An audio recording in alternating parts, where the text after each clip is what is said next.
G'day guys, and welcome to a quick preview for Canterbury, 2nd of February. Rail in the 6 metre position, good for overcast conditions. 6 metre rail is normally the most, or one of the most fair positions, but night times it still does play usually a bit leaderish, so treating as a normal Canterbury meeting where you want to be lead behind lead, obviously depending on the pressure, one out one back's not too bad. Don't want to be getting too far back unless there does look good speed in the race. But treating it as a normal meeting. There are a few races where it does look like they might go a bit quick, so it'll be interesting. First race of the day, the 2-year-olds. I want to show the replay of this horse here, Maris. A lot didn't go right. Its first start in a race looked to parade with improvement. Then its second start, this is what happened. Missed the start there. Not sure what happened, but a very awkward beginning. Whether something came out on top of it or not, I'm not sure. Restrained back to last. Obviously a slow tempo here, and the time wasn't great overall, but it was a bit of a funny race, and we'll see here for whatever reason now the horse just gets caught 3 wide. He tries to restrain again, and then sort of gets caught out there and the horse gets running. Looks like he wants to whip around and get outside leader or maybe even lead, and then he grabs hold again.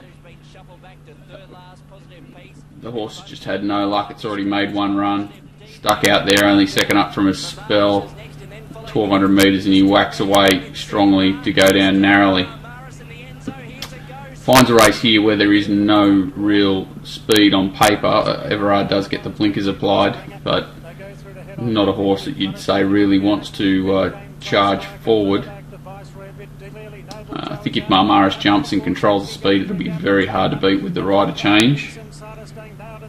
Magpie's trial quite well. Everard's racing okay. Blinkers will be interesting. Gets the apprentice. Whether that means they're going to push forward, I'm not sure, but it's probably the logical danger. And I thought the one down the bottom, and I've marked it quite long, I probably should adjust that, is Susanna, who paraded quite well at Gosford and can improve despite it being a tougher race here. Just that slow tempo, being restrained out of it and sort of just given half a barrier trial. Its first start in a race can improve at big odds into the placings.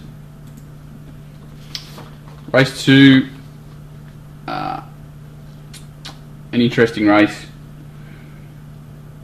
Condor, my theory with probably going to be a bit harsh on Condor here is that had quite a tough run first up, wide no cover on a fast tempo, even though it's only the one turn there at Warwick Farm. Still has to go from 14 to 15.50 off a 16-day let up from the first, not a let up, 16 days between runs since its first up effort. Whacked away there and probably should have won the races, no doubt, but very easy to see this horse being a bit flat off that run. Has to quickly rise in distance, and we've got 3 Waller horses here against that aren't without ability. Devil's Luck was a solid effort last time. Blinkers go on today. Ombudsman's the one I'd like to see press forward. I think if it's leader or outside leader, it'll be very difficult to get past. Condor probably box seats behind or sits outside leader here, I'm not sure. And Asterius is a horse with plenty of upside that's hard to line up, so I don't think there's much between. I think Condor's the best horse, but I don't think it's the best set up here, and I'm really worried about these Perry runners who often show up to the races fresh with a run needed under their belt, and for it to have, possibly have needed the run, endured a tough run, and now have to come and back up 16 days later up in distance is not an easy task. So I'll be betting around Condor here and take your pick of the 3 Waller runners. I don't think there's much between them. Race 3, 1250 metre race for the 5-year-olds and up. And I don't think you'll see many better placed runners than It's So Obvious here. Dominant winner for first up. Finds a position basically wherever it wants to, depending on the speed. I'd say that You Know Best and Hillary Step, who doesn't usually jump that well, will try and roll across. It's So Obvious sits right behind them. Copite also gets a nice run just in behind, and the 2 back markers that look the closers of Forbidden Kisses and All But Gone. It's So Obvious just ticks every box here for mine. 12.50, 2 weeks between runs. I know the trainer's come out and said he probably would have liked another week between runs, but another week between runs. But I think well and truly good enough to to cope with that. I think that didn't have too hard a run first up, just stalked the speed and sprinted for a couple of 100 metres. It's just got more upside than these horses and quite lightly raced for a 5-year-old mare. Copite gets the right run to battle away. It's just tough type. Hillary Step, if it jumps cleanly, can certainly run a race from a forward position. And I think All But Gone's the scary one of the closers, even though Forbidden Kisses is coming off a good win, I think, a lot when it's way there. So I think it's so obviously a dominant favourite here, which is probably justified. I do think that Hillary Step, if it jumps cleanly, can run a race, but I'm thinking it's a pretty open race behind them.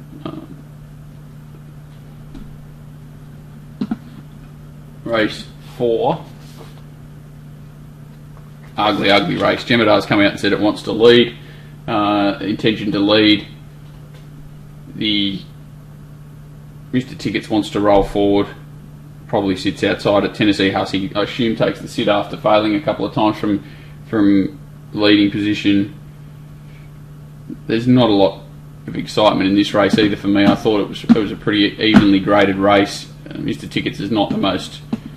he's genuine because he's honest, but he doesn't like to really win out of turn for mine. Jemedar maybe going back with the blinkers on and leading can turn its form around a bit. Definitely needs to. Feeling the Love had every chance last start, but again looks to get every chance. 4Net is one that looks like it wants to sting out of the ground. I'm not sure if a good 4, but any rain that came would suit it. Orback, I'm pretty keen to bet against. I think it's deep into its prep and doesn't look to have too much upside. Ballius does have it, but now raises sharply in distance, and I'm worried about that for it. Marok the same. I'm worried about the mile or 1550, and the bottom one probably a nuisance value if it gets that soft run behind the leaders.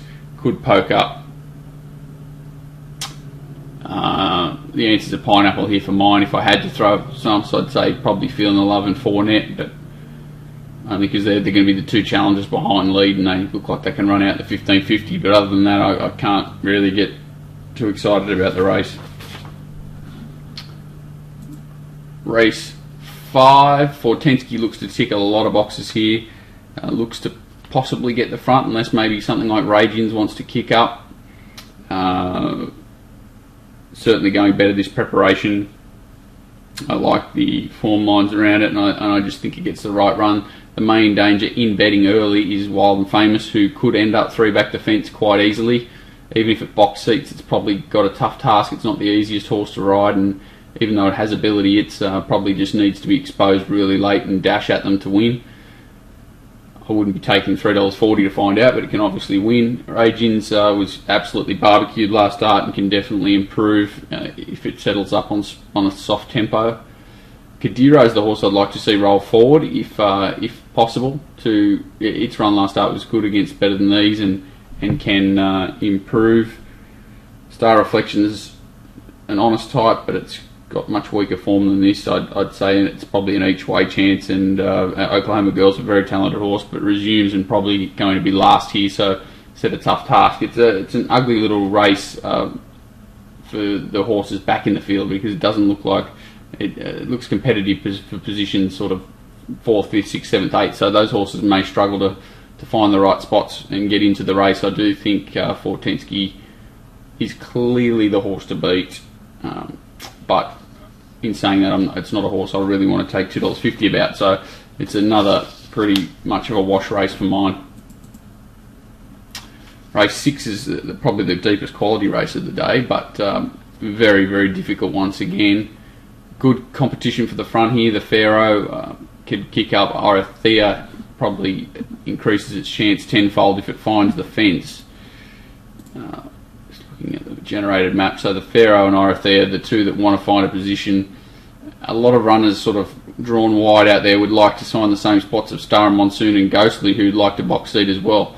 Star and Monsoon's not been quite as quick out of the gates as he possibly has been in the past. He could get shuffled, and I don't really think they want to get too far back with Ghostly now that it's fitter. So I think, I wouldn't be even surprised if they tried to jam it for the front, but I don't think it's going to give up its spot. which makes it difficult for the likes of Kawakini and Reach for Heaven, who are drawn extremely wide, to find positions here, which makes it quite an ugly race. Star of Monsoon's obviously racing very well this time. He's been gelded, much more genuine type. If I had to have a bet, I think, Argent Doors looks big odds too at $15, and our Mahaha's probably going to try and find that spot in behind again. Whoever finds the spots third and fourth are going to be quite dangerous, and probably the ones I'd want to back away from Irathea, who, if it found the front, I think could run an enormous race. I just don't know what they'll do with the Pharaoh with the blinkers off, whether they'll elect to go forward and run along or not. I can't make a case against too many of these not to have winning chances. Probably maybe Ruthless Agent, and Kawakini's a horse I was keen to get me against, but it's got right out of the market already. Ghostly finds it tough from gate 1, I think. Star of Monsoon's short enough from an inside draw. I think nearly every one of these horses can win. The Pharaoh can win, Irathea can win, and they're going to be on speed. $8 and $15. Probably the best value. Our Mahaha's $7. It's probably going up in grade for being beaten last start. This is tougher. Argent Doors, very talented and usually takes a run. It's a tricky one. The answer's a pineapple for mine. I really think it should be 5 or 6 to 1 the field, and whoever gets the best luck in running will probably be the winner. Race 7, a race that I'm quite keen to be involved in, which is a bit rare on this night.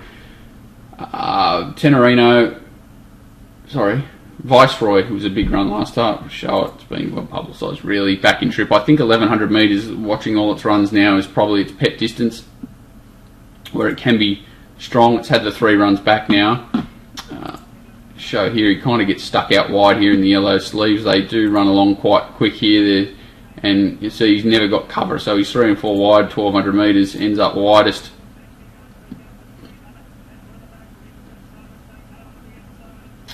This is obviously a Saturday race. His last 2 runs have been in Saturday races. He was beaten ahead by Fortensky, then come out and beaten 2.4 here, but he's there right to the 100 metre mark, and he's been wide and working throughout. I think he gets a much softer run here and can make a better dash at them. Just needs even luck from that inside draw to be right in the finish. Aurelio's first up, 123 days.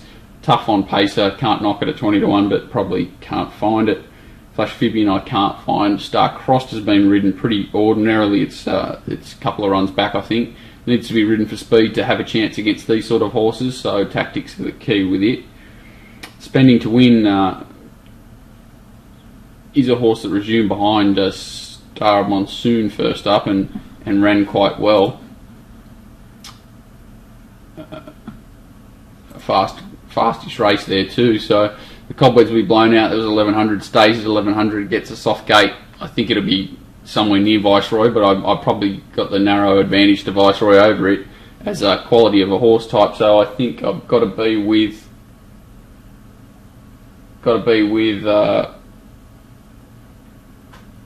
Viceroy over it. Sorry, Ever So Natural's out at $31. Can't explain that. It obviously was a bit lucky to win a race last start, but it's that sort of horse. It gets that run, it can make a dash, and it's dangerous.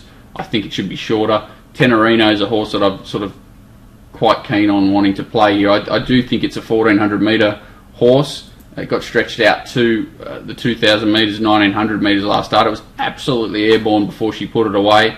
I like that it was airborne before she put it away. It's had a 107-day break, back to 1100 metres, inside draw. Jason Collett to ride.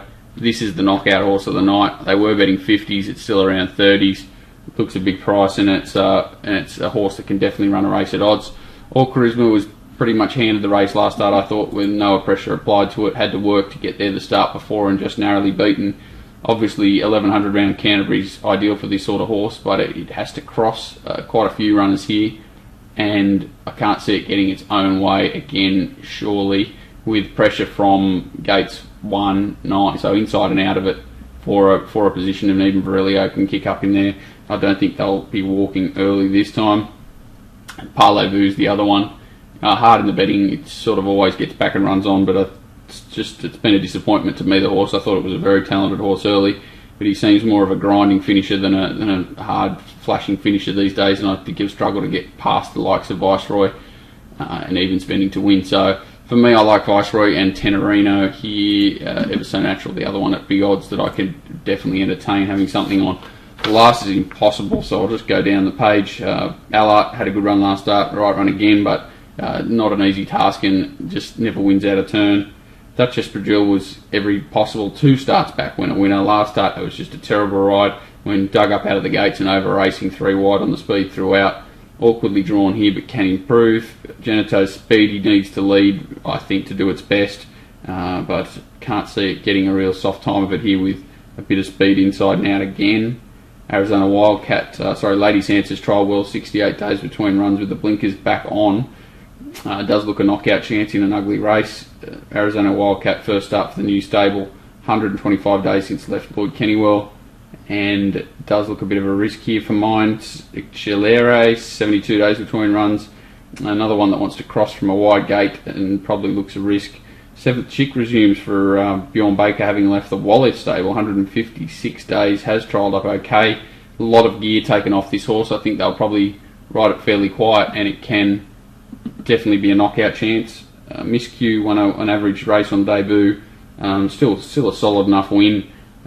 Had one more run after a trial and put out. It comes back with a decent trial under its belt. Draws awkwardly and not the sort of rider I really want to find around here. It's a horse I'd rather bet against than with. Not surprising, honest, but limited. Is back in distance from its last start at the Gold Coast, which is a positive. It definitely can win with a bit of luck. In running, Sovereign Eminence was carved up last start on that fast tempo and can improve, but not a horse that wins out of turn either. And Pandaya should be peaking now, 3rd run back, every chance last start, but does get a quality rider change here and can sneak into the plays, because I definitely am putting it in my quaddie. So I think there's 6 or 7 chances in the last race. Quaddie players I'd probably be putting in. Wow. Probably be going wide and saying Lady Sansa's 7th Chick. Probably do put in Miscue just in case it gets a 3 wide trail. Not surprising in Pandaya, ugly race. Too tough for me. But I think race 1 and 7 are the 2 best betting races of the day. So we're talking Mamaris, Viceroy, Ever So Natural, and Tenerino. And hopefully we get a result there and on to the 57,000 meetings we've got for the rest of the week. Thanks, guys.